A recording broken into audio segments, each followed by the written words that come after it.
ओम साई राम। अध्याय 37। प्रारंभ। धन्य है श्री साई, जिनका जैसा जीवन था वैसे ही अवर्णनीय लीला विलास और क्रियाओं से पूर्ण नित्य के कार्यक्रम भी। कभी तो वे समस्त सांसारिक कार्यों से अलिप्त रहकर कर्मकांड ही से प्रतीत होते और कभी ब्रह्मानंद और कभी आत्मज्ञान में निमग्न रहा करते थे। कभी वे अनेक कार्य करते हुए भी उनसे असंबद्ध रहते थे। यद्यपि कभी कभी वे पूर्ण निष्क्रिय प्रतीत होते, तथापि वे आलसी नहीं थे। प्रशांत महासागर की तरह सदैव जागरूक रहकर भी वे गंभीर, प्रशांत और स्थिर दिखाई देते थे।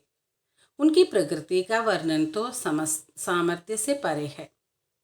यह तो सर्वविदित है कि वे ब्रह्मचारी थे। वे सदैव पुरुषों को भ्राता तथा स्त्रियों को माता या बहन सदृश ही समझा करते थे। उनकी संगति द्वारा हमें जिस अनुपम ज्ञान की उपलब्धि हुई है, उसकी विस्मृति मृत्यु मृत्यु पर्यंत न होने पाए, ऐसी उनके श्री चरणों में हमारी विनम्र प्रार्थना है। हम समस्त भूतों में ईश्वर का ही दर्शन करें और नामस्मरण की रसानुभूति करते हुए हम उनके मोह विनाशक चरणों की अनन्य भाव से सेवा करते रहे, यही हमारी आकांक्षा है। हेमाड पंत ने अपने दृष्टिकोण द्वारा आवश्यकतानुसार वेदांत का विवरण देकर चावड़ी के समारोह का वर्णन निम्न प्रकार किया है। चावड़ी का समारोह। बाबा के शयनागार का वर्णन पहले ही हो चुका है।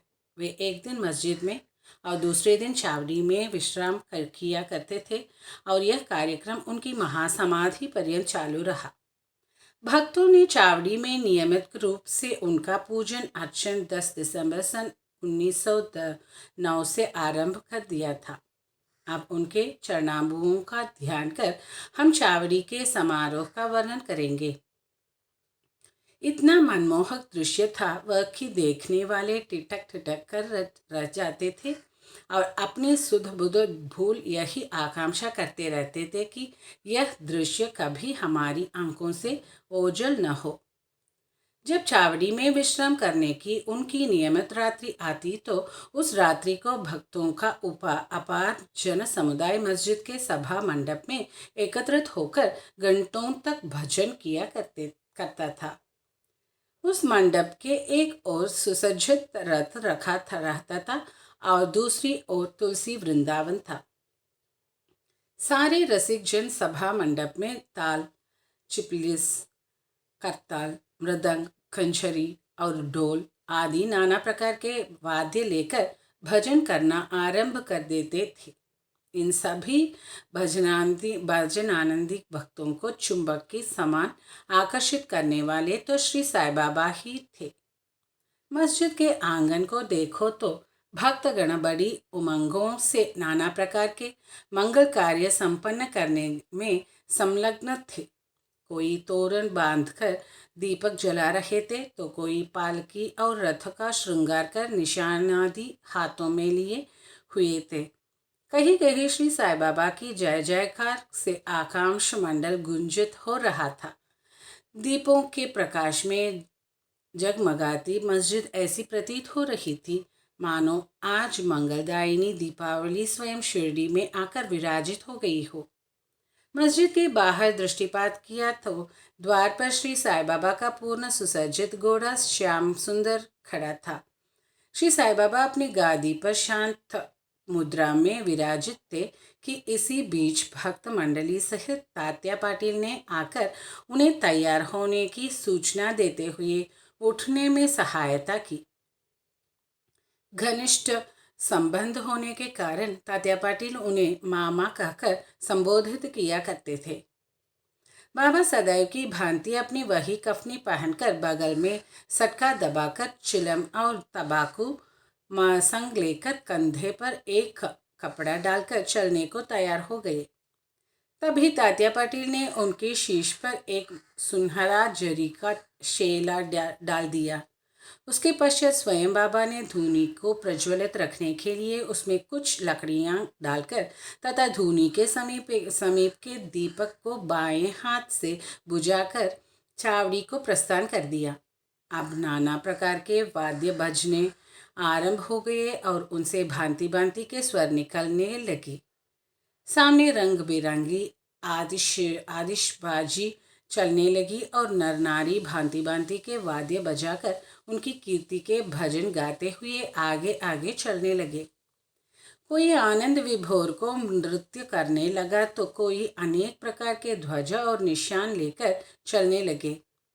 जैसे ही बाबा ने समजुद की सीढ़ी पर अपने चरण रखे, वैसे ही भालदार ने ललकार कर उनके प्रस्थान की सूचना दी। दोनों ओर से लोग चंवर लेकर खड़े हो गए और उन पर पंखा जलने लगे। फिर पथ पर दूर तक बिछे हुए कपड़ों के ऊपर से समारोह आगे बढ़ने लगा। तात्या पाटिल उनका बायां तथा महालसाबती दायां हाथ पकड़कर तथा बापू साहब जोग उनके पीछे छत्र लेकर चलने लगे। इनके आगे आगे पूर्ण सुसज्जित अश्व श्याम सुंदर चल रहा था। हरि और उनके पीछे भजन मंडली तथा भक्तों का समूह वाद्यों की ध्वनि के संग हरि और मसाई नाम की ध्वनि, जिससे आकाश गूंज उठता था, उच्चारित करते हुए चल रहा था।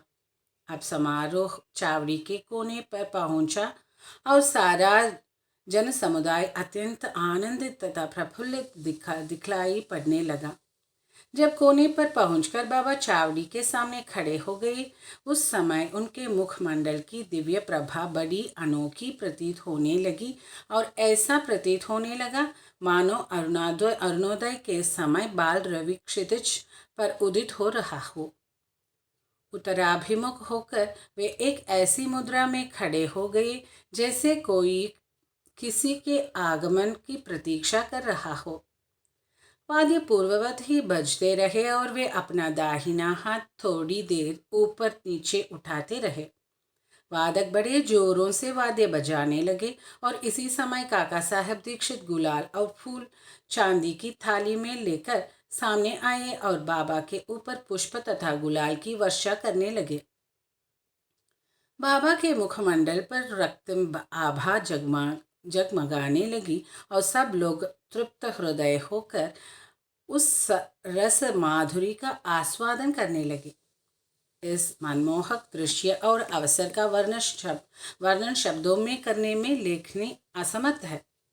भाव विभोर होकर भक्त मालसापति तो मधुर नृत्य करने लगे, परंतु बाबा की अभंग एकाग्रता देखकर सब भक्तों को महान आश्चर्य होने लगा। एक हाथ में लालटेन लिए तात्या पाटिल बाबा के बाईं और आभूषण लिए मालसापति दाहिनी ओर चले। देखो तो कैसी सुंदर समारोह की शोभा तथा भक्ति का दर्शन हो रहा है। इस दृश्य की झांकी पाने के लिए ही सहस्रों नर नारी, क्या अमीर और क्या फकीर, सभी वहां एकत्रित थे। अब बाबा मंद गति से आगे बढ़ने लगे और उनके दोनों और भक्तगण भक्ति भाव सहित संग संग चलने लगे और चारों ओर प्रसन्नता का वातावरण दिखाई पड़ने लगा। संपूर्ण वायुमंडल भी खुशी से झूम उठा और इस प्रकार समारोह चावड़ी पहुंचा। अब वैसा दृश्य भविष्य में कोई न देख सकेगा। अब तो केवल उसकी याद करके आंखों के सम्मुख उस मनोरम अतीत की कल्पना से ही अपने हृदय की प्यास शांत करनी पड़ेगी। चावड़ी की सजावट भी अति उत्तम प्रकार से की गई थी। उत्तम बढ़िया चांदनी, शीशे और भांति भांति के हांडी लैंटर्न लगे हुए थे। चावड़ी पहुंचने पर तात्या पाटिल आगे बढ़े और आसन बिछाकर तकिए के सहारे उन्होंने बाबा को बैठाया। फिर उनको एक बढ़िया अंगर का पहनाया और भक्तों ने नाना प्रकार से उनकी पूजा की। उन्हें स्वर्ण मुकुट धारण कराया तथा फूलों और जवाहरों की मालाएं उनके गले में पहनाई। फिर ललाट पर कस्तूरी का वैष्णवी तिलक तथा मध्य में बिंदी लगाकर दीर्घ काल तक उनकी ओर अपलक निहारते रहे। उनके सिर का कपड़ा बदल दिया गया और उसे ऊपर ही उठाए रहे, क्योंकि सभी शंकित थे कि कहीं वे उसे फेंक न दे, परंतु बाबा तो अंतर्यामी थे और उन्होंने भक्तों को उनकी इच्छानुसार ही पूजन करने दिया। इन आभूषणों से सुसज्जित होने के उपरांत तो उनकी शोभा अवर्णनीय थी। नाना साहेब निमोणकर ने वृत्ताकार एक सुंदर छत्र लगाया जिसके केंद्र में एक छड़ी लगी हुई थी। बापू साहेब जोग ने चांदी की एक सुंदर थाली में पाद प्रक्षालन किया और अर्घ्य देने के पश्चात उत्तम विधि से उनका पूजन अर्चन किया और उनके हाथों में चंदन लगाकर पान का बीड़ा दिया। उन्हें आसन पर बिठलाया गया। फिर तात्या पाटिल तथा अन्य सब भक्तगण उनके श्री चरणों पर अपने अपने शीश झुकाकर प्रणाम करने लगे। जब वे तकिए के सहारे बैठ गए तब भक्तगण दोनों ओर से चंवर और पंखे जलने लगे। श्यामा ने चिलम तैयार कर तात्या पाटिल को दी। उन्होंने एक फूंक लगाकर चिलम प्रज्वलित की और उसे बाबा को पीने को दिया। उनके चिलम पी लेने के पश्चात फिर वह भगत महलसापति को तथा बाद में सब भक्तों को दी गई। धन्य है वह निर्जीव चिलम, कितना महान तप है उसका, जिसने कुमार द्वारा पहले चक्र पर घुमाने, धूप में सुखाने, फिर अग्नि में तपाने जैसे अनेक संस्कार पाए, तब का ही उसे बाबा के कर स्पर्श तथा चुंबन का सौभाग्य प्राप्त हुआ। जब यह सब कार्य समाप्त हो गया तब भक्तगण ने बाबा को फूल मालाओं से लाद दिया और सुगंधित फूलों के गुलदस्ते उन्हें भेंट किए।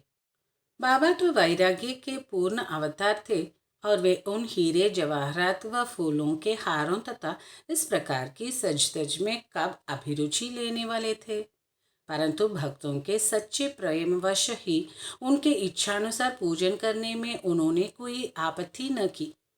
अंत में मंगलिक स्वर में वाद्य बजने लगे और बाबू साहेब जोग ने बाबा की यथाविधि आरती की। आरती समाप्त होने पर भक्तों ने बाबा को प्रणाम किया और उनकी आज्ञा लेकर सब एक एक करके अपने घर लौटने लगे। तब तात्या पाटिल ने उन्हें चिलम पिलाकर गुलाब जल, इत्र इत्यादि लगाया और विदा लेते समय एक गुलाब का पुष्प दिया। तभी बाबा प्रेम पूर्वक करने लगे कि तात्या, मेरी देखभाल बली बांति करना। तुम्हें घर जाना है तो जाओ, परंतु रात्रि में कभी कभी आकर मुझे देख भी जाना। तब स्वीकारात्मक उत्तर देकर तात्या पाटिल चावड़ी से अपने घर चले गए। फिर बाबा ने बहुत सी चादरें बिछाकर स्वयं अपना बिस्तर लगाकर विश्राम किया। अब हम भी विश्राम करें और इस अध्याय को समाप्त करते हुए हम पाठकों से प्रार्थना करते हैं कि वे प्रतिदिन शयन के पूर्व श्री साई बाबा और चावड़ी के समारोह का ध्यान अवश्य कर लिया करें। श्री सद्गुरु साईनाथ अर्पणमस्तु। शुभम भवतु। ओम साई राम। जय साई राम।